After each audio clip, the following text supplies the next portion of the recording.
Hello everyone, welcome back to the Uncharted Frontier, and you might be wondering why we are already on the launch pad. Is because I forgot to start recording and then noticed afterward, but this is Lunacom 3, and if I can try to get in view, we have a kick stage now, to try to improve on whatever the hell happened last time. So, whoa, almost tipped over there, but, we do have ourselves some new ideas on how our vehicle is going to function. So I'm sure that it'd be nice for us to have a successful launch today. Karoo's looking especially nice on this fine day. Oh no. Well, yeah, if you don't remember, this thing hates, and I mean hates, doing like anything gravity turn related early, especially.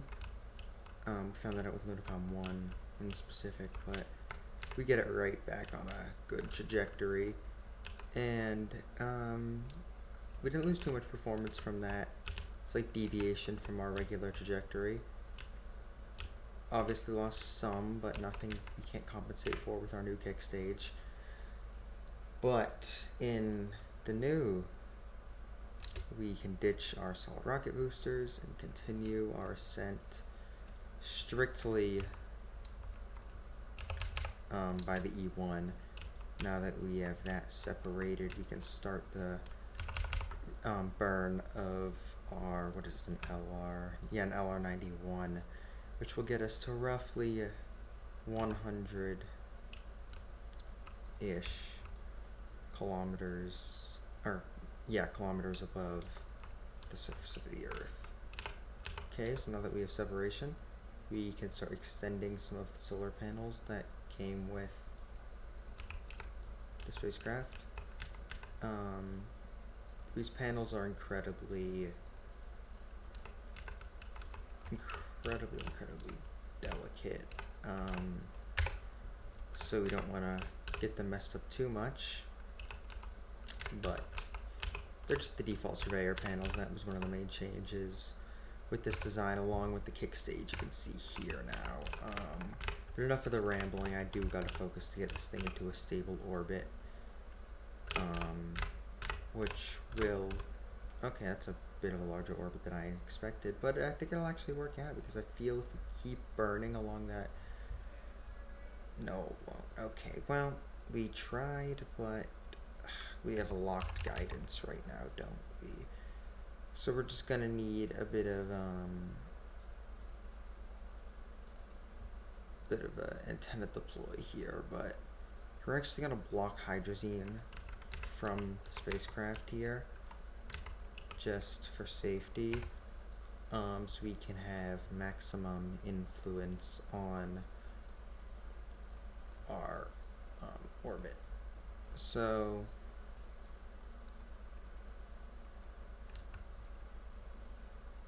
as has now been made apparent, we are out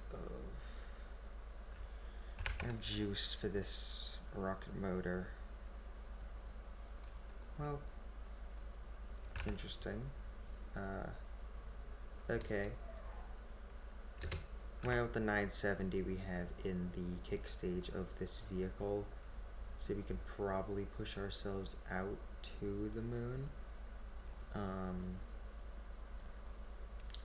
This is actually exactly why I built this, so I'm glad I get to use it as intention, or as it was intentionally meant. So we're just going to get a simple maneuver set up here with spacecraft and the moon.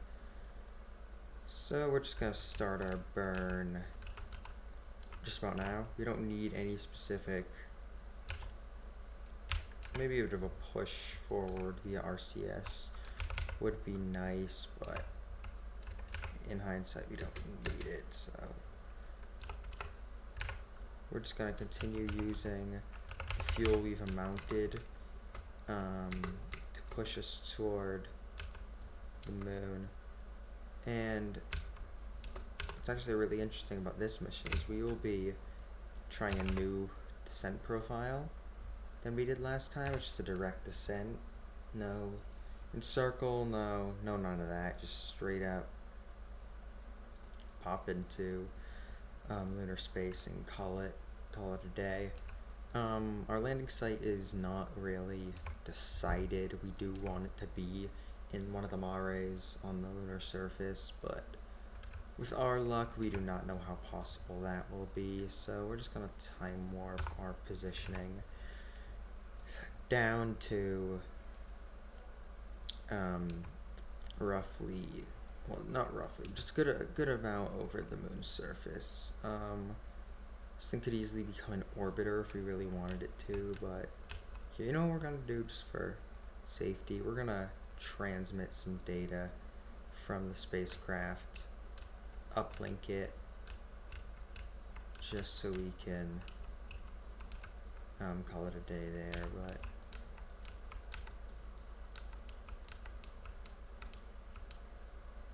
yes, continue burning off hydrazine.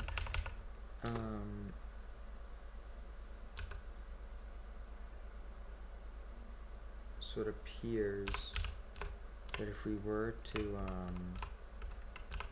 burn out all the propellant we have now, here we're just going to use the influence of our RCS to pull us toward the moon a bit lighter. Okay, see, now that we've run out of hydrazine, now this is where I get concerned, but we should have enough delta V to pull it off successfully. Okay, so what you're witnessing here is a direct descent profile for the mission with roughly 500 meters per second of delta V left, and an entire nation of viewers. We will attempt to set this thing down at the nearest possible point, which will just happen to be on the ground right here.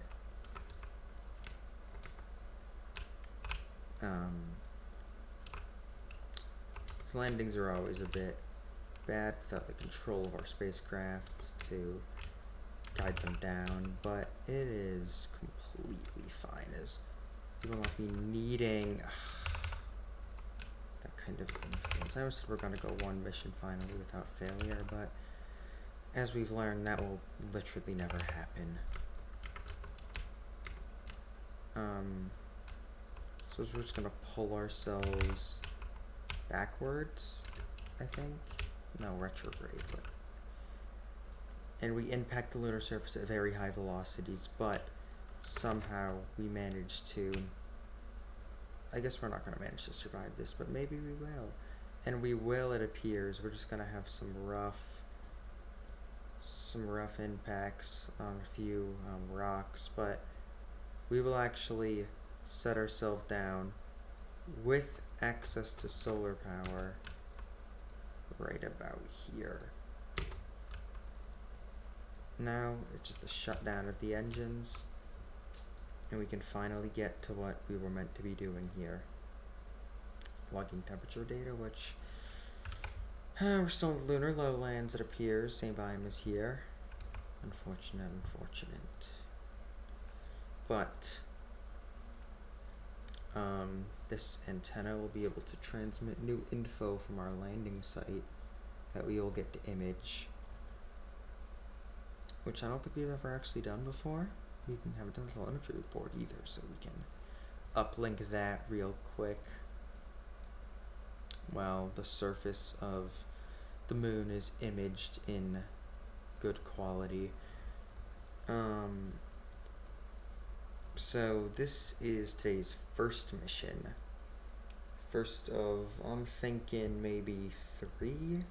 I mean, we're at the 9-minute marker and we already have a vehicle ready for on the surface of the moon, but transmission of the data will help us with whatever we think we need to do.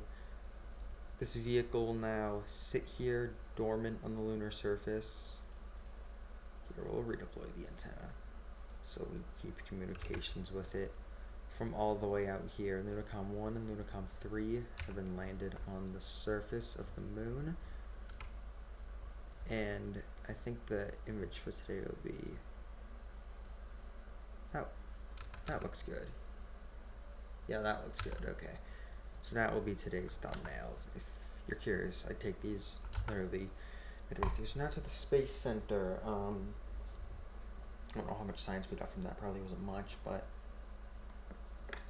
hopefully our research is a lot, we get some sort of research benefit, like we can put more points into R&D, because currently certain techs will take a literal year. Yeah, literal year to do here. But for 8 science points, I can buy an upgrade point. We'll instantly put that into, what's it called? Is it research or development? I don't know which one does what, but we'll put more into research, I guess. We can buy another upgrade. See, it's 16 this time, but we'll put it into development. What did that do? Okay, so it does something, but let's see what we can unlock. Comparators, solar panels, cryo engines, business jets, supersonic flight testing, and rocket planes. We don't need rocket planes per se, but it would be interesting to get some better solar equipment, especially as we are going to definitely want to put something around the moon satellite related, and interplanetary flybys is our next almost deadline, I want to call it, because you know, it's kind of this big thing where on the verge of interplanetary development, we will be able to finally touch another object with our own spacecraft. I will probably use MechJeb for maneuvers, because that's just about what I'm able to do, but we'll try to line up transfer windows. MechJeb, that's not something it can do, but that's Astrogator's thing. So, I mean, if something comes up and we're able to do that, then I will happily, but interplanetary flybys do mean having more research and higher development. Now, I do think that's something that the LRLV is not capable of. Fortunately, it's a light payload launcher, and we're not on light payloads anymore, let's just say that much. So I think it's time for a completely new launch vehicle with the agency's best and largest vehicles in mind. So I think we'll go for 2.5 meter fairing, very similar to what Lunacom launchers have, but just a bit more versatile in its shaping. Here we'll do a nice looking piece here. This will be, is that any different from this? Yeah, it is. Okay, well, we can do some good things with what we have right here. So simple interplanetary orbiters are not, we don't have any stage recovery, are not something I've done my research into for this industry, but they're doable and they're efficient. So I think it'd be in our best effort to achieve them. That seems to be a short piece with, if we have 2.5 meter engines, which I don't think we do, we do have 2.5 meter fairings, I believe. Yes, is that true? Okay, well, yes, we have 2.5 meter fairings, and I don't know about engine skirts or plates for that matter.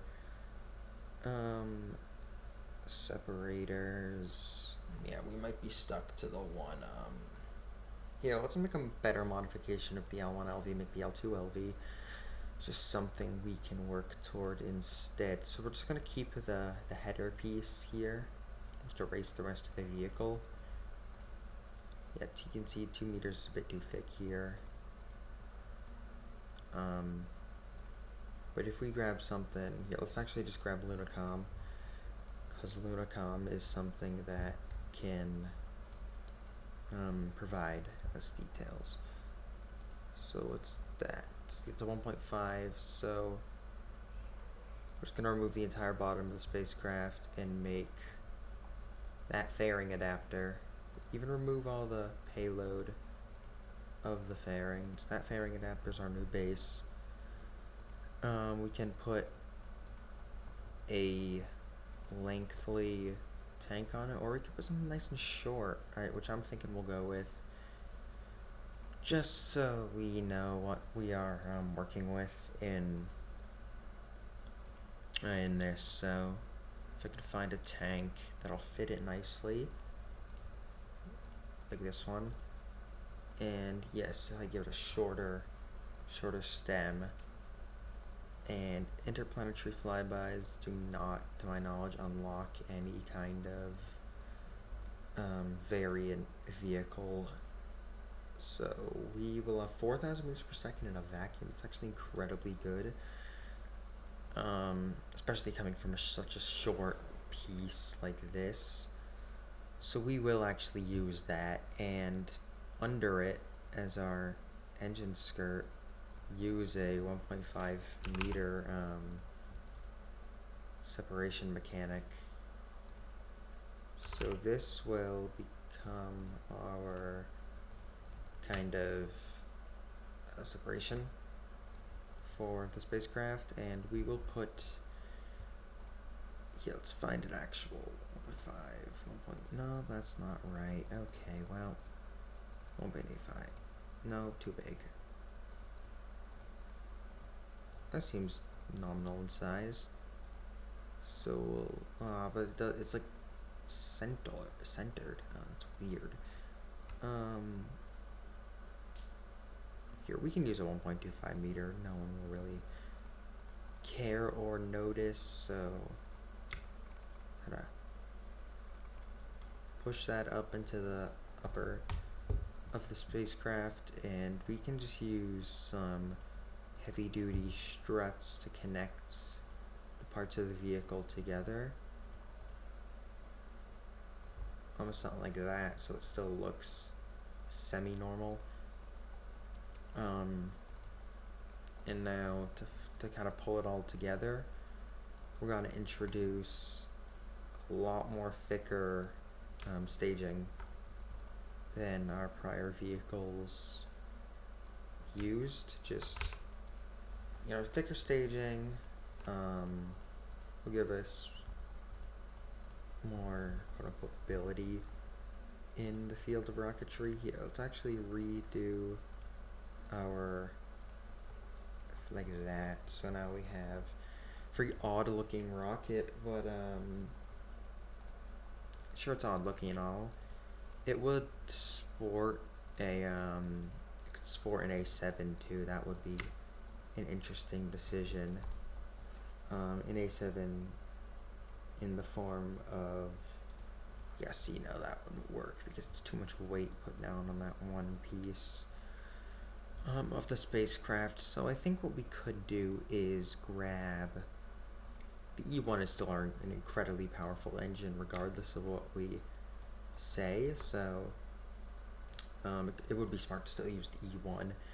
But booster wise, I don't know if boosters are really as much as a necessity in this launch vehicle per se, but they're definitely something we're going to be interested in having at one point or another.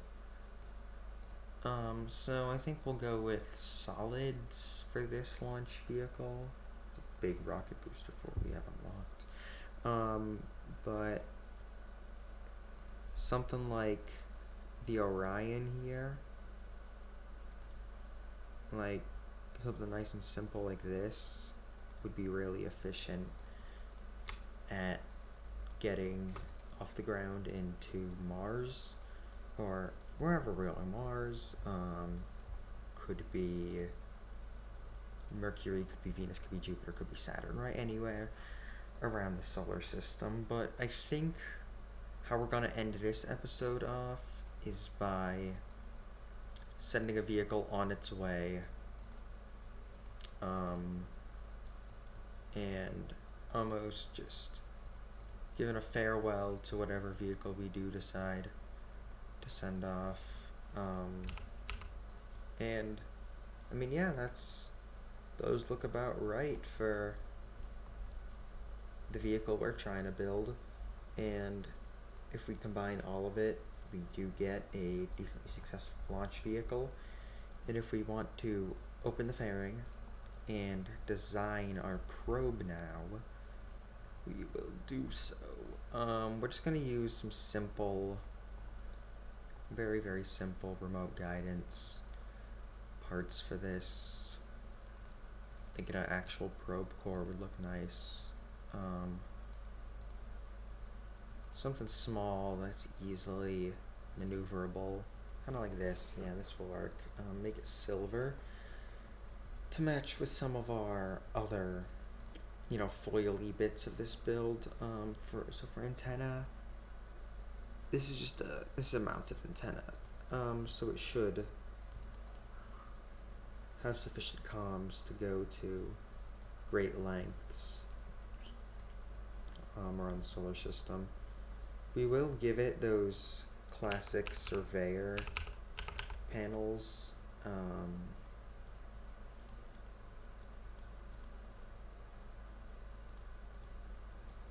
because they prove their worth. On Lunacom 3, they definitely made themselves stand out over the other options, so I think they just deserve the recognition of being a good panel for our use. So I wished that they would just go straight up and not intertwine each other here. We'll use the Mariner panels, because those, I like the way these look cool.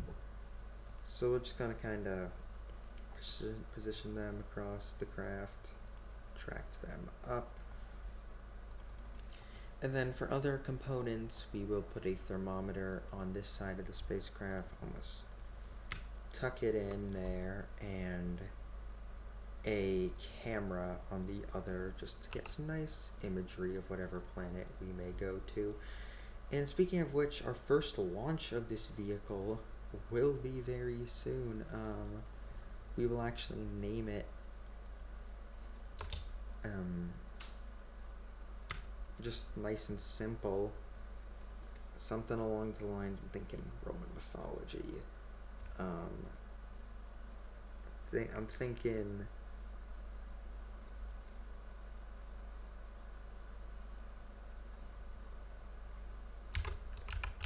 we're going to Venus. Venus.com 1, just Venus flyby. Nice and simple, right? Venus.com 1. We're expanding our horizons into the inner solar system and going interplanetary. So, whether we catch up with the vehicle in another video or not, this will be the last launch of today's video. We're getting decently length. We're encroaching on 25 minutes here. Slightly long. I've had a 30-minute episode before, but nothing like this. So I guess we'll just quickly research those communications, and then Venus.com 1 is finally ready for rollout. And upon rollout, we hit launch, and we can just have MechJeb create us a instant Venus transfer, or if there's a more optimal one that it will let us use, we can use that too. But this will actually be my first time going interplanetary in any form of RSS. That includes KSRSS, that includes Sol as we're playing here, that includes regular RSS. Obviously I've been interplanetary and regular KSP, but never something like this, so it should be interesting. Okay, with 600 meters of delta V on pad. It's not much, but it's enough. The new next-gen vehicle launches off of said pad. Start auto-strutting everything here together. Keeping it oriented toward the sky here is definitely our goal, because we do not want the spacecraft to get too wobbly. This is a new type of spacecraft compared to the others. Reaching 25 kilometers, 30. Once I see my apoapsis marker hit 30, I start feeling safe to do a pitch over. Here, no, this will be safe around 80, so I'm gonna make it feel that way. We're actually gonna force a push over here, and then those are gonna do whatever they do. That was really weird. They kind of went up with us for a minute, but you know, whatever. We'll continue pushing out of Earth's atmosphere and find our target. Where is Venus? Should be somewhere around here. Oddly enough, it's not, but whatever, that's fine. We'll just continue our altitude raising until we decide to stop. And looks like that's why we decide to stop, because that is to wrap on the spacecraft's internal guidance. Yes, so as much as it seems that this vessel had large amounts of delta V, it really doesn't. So looks like we're gonna have to mess around with a few things before leaving the Earth system. I really thought that would be a functional vehicle once I should have checked the delta V on it. That's my fault, but yeah, there we go. Now we're in a higher position that we can push ourselves into orbit with. Very simply, very nicely done. Boom, orbit achieved. With a good amount of delta V remaining, and that's all we could ask for, I guess. So let's actually see if we're able to eject ourselves from Earth with the amount of fuel, which I don't even think we'll be able to. That's not good. But you know, here's what we can do. We can position it and rename the spacecraft from Venuscom 1 to, oh, I don't know, Lunacom 4. It will be a probe. So with that, we send it out to the moon and just quite nicely pull it to that nice lunar positioning that we wanted to have. We wanted to actually have a polar orbit, which is not something I'm used to getting, but it's what we want, and I'm all for it. If I can find a perfect maneuver that will get us out to the moon optimally, whilst keeping the amount of fuel we have in the tank,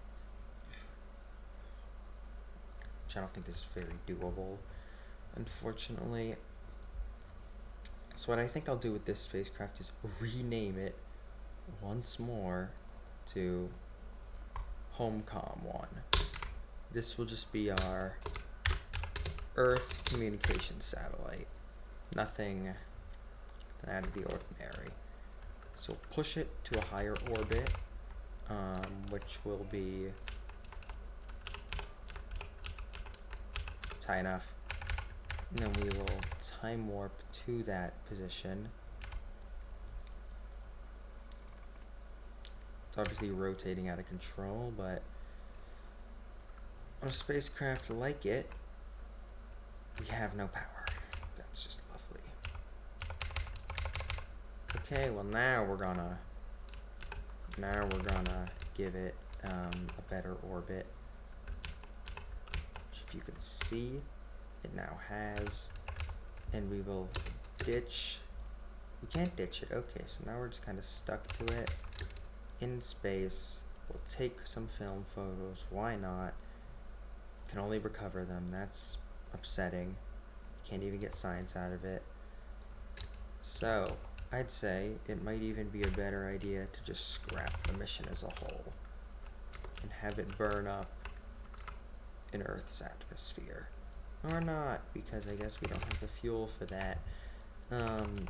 EarthCom 1 will sustain an orbit around the Earth for, I don't even know how long, but it will, and just like that, I will see you all in the next video, so goodbye.